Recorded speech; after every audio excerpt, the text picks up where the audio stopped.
బద్వేల్ నియోజకవర్గంలోని MLC DC Govinda Reddy, MLA doctor Sudhamma, రాష్ట్ర విద్యార్థి విభాగం ప్రధాన కార్యదర్శి దేవసాని ఆదిత్యారెడ్డి ఆధ్వర్యంలో ముఖ్య అతిథిగా పాల్గొన్న వైఎస్ఆర్ కాంగ్రెస్ పార్టీ కడప జిల్లా అధ్యక్షుడు పి రవీంద్రనాథ్ రెడ్డి ఆధ్వర్యంలో బాబు షూరిటీ మోసం గ్యారంటీ క్యూఆర్ కోడ్ని విడుదల చేసిన అనంతరం దివంగత నేత రాజశేఖర్ రెడ్డి విగ్రహానికి పూలమాలలు వేసి ఘనంగా నివాళులర్పించారు. అనంతరం బద్వేల్ నియోజకవర్గం విస్తృత స్థాయి సమావేశం జరిగింది. కార్యక్రమంలో రవీంద్రనాథ్ రెడ్డి, డీసీ గోవింద్ రెడ్డి, ఎమ్మెల్యే సుధమ్మ, ఆదిత్యారెడ్డి మాట్లాడుతూ ప్రస్తుత చంద్రబాబు ప్రభుత్వానికి ప్రజలు ప్రశ్నలు అడగాల్సిన సమయం ఆసన్నమైంది. తాము ఎన్నికల ముందు ఇచ్చిన హామీలు ఎంతవరకు అమలయ్యాయో ప్రజల ముందు స్వయంగా సమాధానం చెప్పవలసిన అవసరం టీడీపీ నాయకులకు ఉంది. ఓవైపు తల్లికి వందనం, ఉచిత గ్యాస్ వంటి హామీలు ఇప్పటికీ పూర్తిగా అమలు కాకుండా ఉండగా, మరోవైపు ప్రతి రైతుకు 20,000 రూపాయల చొప్పున ఇవ్వాలన్న ప్రకటన కూడా వాయిదాల మీదే ఉంది. రెండో సంవత్సరం ప్రారంభమైన ఖరీఫ్ సీజన్ నడుస్తున్న ఒక్క పైసా కూడా విడుదల కాలేదు. పంటల గిట్టుబాటు ధరలు లేక రైతులు నిరాశలో మునిగిపోతున్నారు. నిరుద్యోగ వృత్తి, ఉద్యోగ నియామకాలు, ఇతర కీలక హామీలు కూడా అలానే పక్కన పడేశారని ప్రజలు ఆవేదన వ్యక్తం చేస్తున్నారు. పోలీసులు లేకుండా గ్రామాల్లోనికి వెళితే చంద్రబాబు పాలన గురించి ప్రజలే ప్రత్యక్షంగా చెబుతారు. వైఎస్ జగన్ పాలనలో మాత్రం మతాలు, కులాలు, పార్టీలు అన్నిటినీ దాటి సంక్షేమాన్ని అంకితభావంతో అమలు చేశారు. కరోనా లాంటి సంక్షోభ సమయంలోనూ ఏ ఒక్క హామీని వెనక్కి తగ్గకుండా అమలు చేయడంలో ఆయన అంకితభావం చాటారు. ఓటు అడిగేటప్పుడు చంద్రబాబు 18 నుంచి 50 ఏళ్ళు మహిళలందరికీ నెలకు 15,000 ఇవ్వనున్నట్లు చెప్పారు.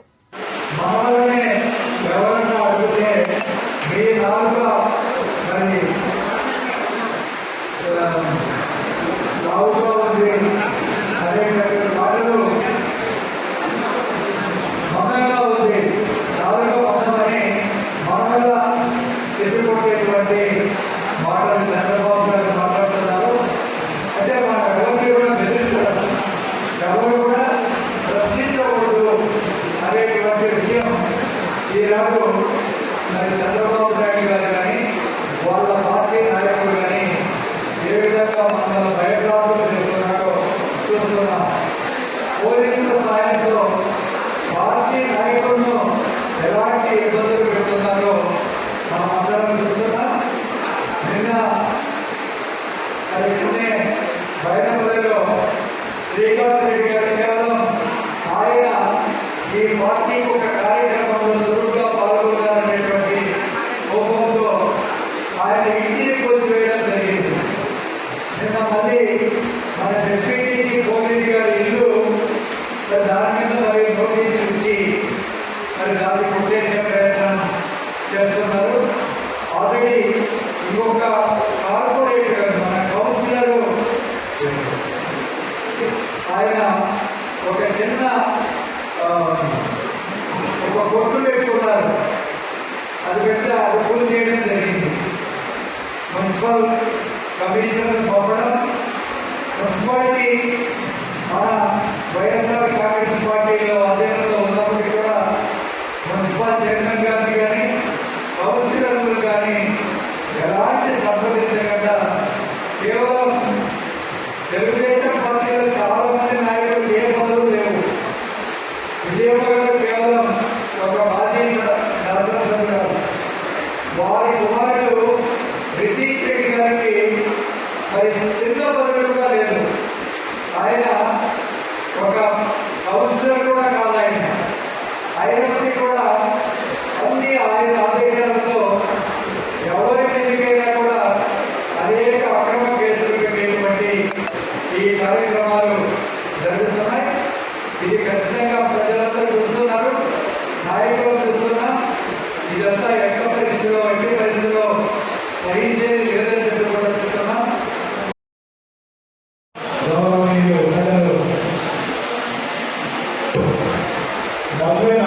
సంబంధించి సుందరరామయ్య గారు, బద్వేలూరుకు సంబంధించి మల్లేశ్వరి గారు, అటూరుకు సంబంధించి అందరికీ పేరు పేరు కూడా నమస్కారాలు,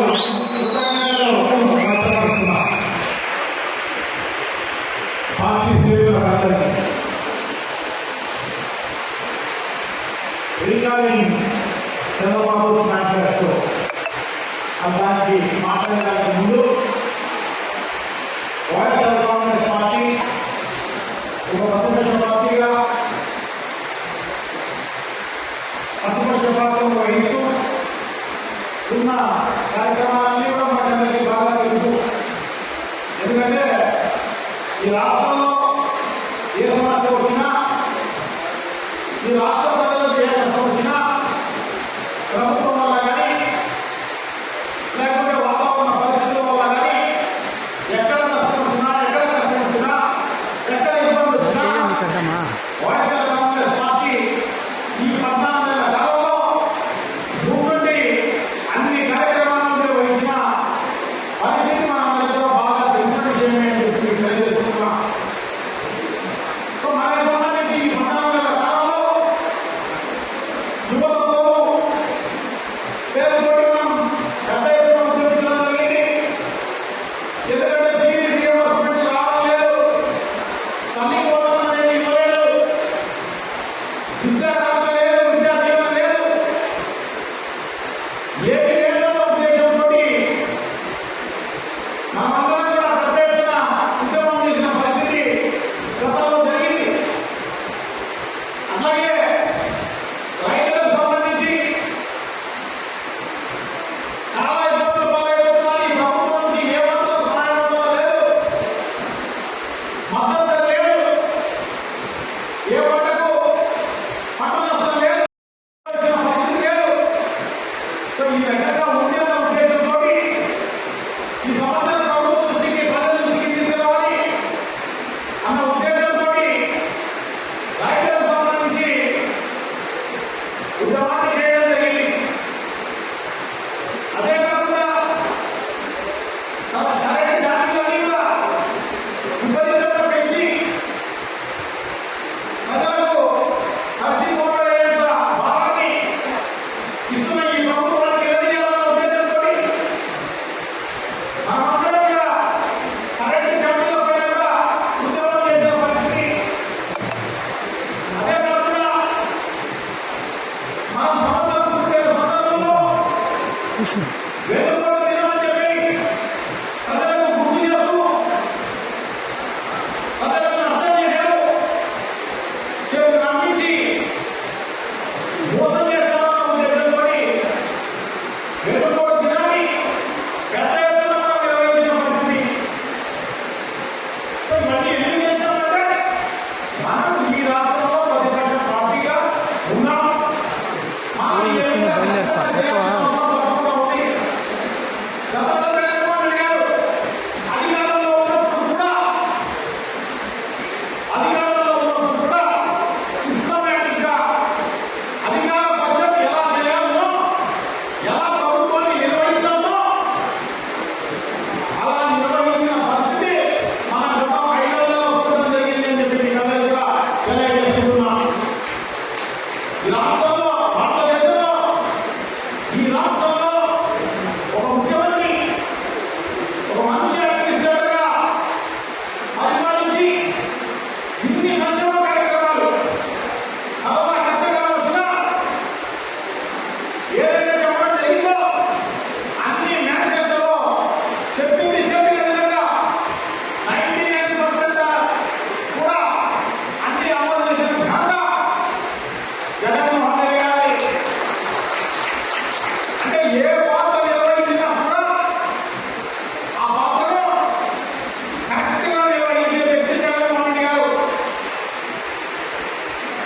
సో అందులోనే అనే ఆదేశాలు కూడా రావడం జరిగింది. ఎవరైనా ఏ పోలీస్ అధికారి, సిఐ గారి, ఎస్ఐ గారి కేసు పెట్టాలి అంటే డిఎస్పీ గారి అర్థం తీసుకొని 15 రోజుల తర్వాత ఆయన అంగీకారంతోనే కేసు పెట్టాలి. ఎవరికి కూడా రిమాండ్ విధించడానికి లేదు అని చెప్పి మ్యాజిస్ట్రేట్లు కూడా హైకోర్టు ఆదేశాలు ఇచ్చినటువంటి విషయం మనం చూసాం. కాబట్టి మనం ఎవరికి కూడా భయపడాల్సినటువంటి అవసరం లేదు, ధైర్యంగా ఎదుర్కొన్నా. మన నాయకుడు జగన్మోహన్ రెడ్డి గారు ఏ విధంగా ఆయన కూడా ఎలాంటి ఇబ్బందులు పెడుతున్నారో, ఆయన ఎక్కడికైనా మరి పర్యటన చేస్తే ఆ పర్యటనకు ఆయన హెలిప్యాడ్ దిగడానికి కూడా అనుమతి లేకుండా ఆ విధంగా ఎంత కర్కశంగా మరి కూటమి ప్రభుత్వం ఉందో మనందరం చూస్తున్నాం. ప్రభుత్వాలు ఎప్పుడు శాశ్వతం కాదు.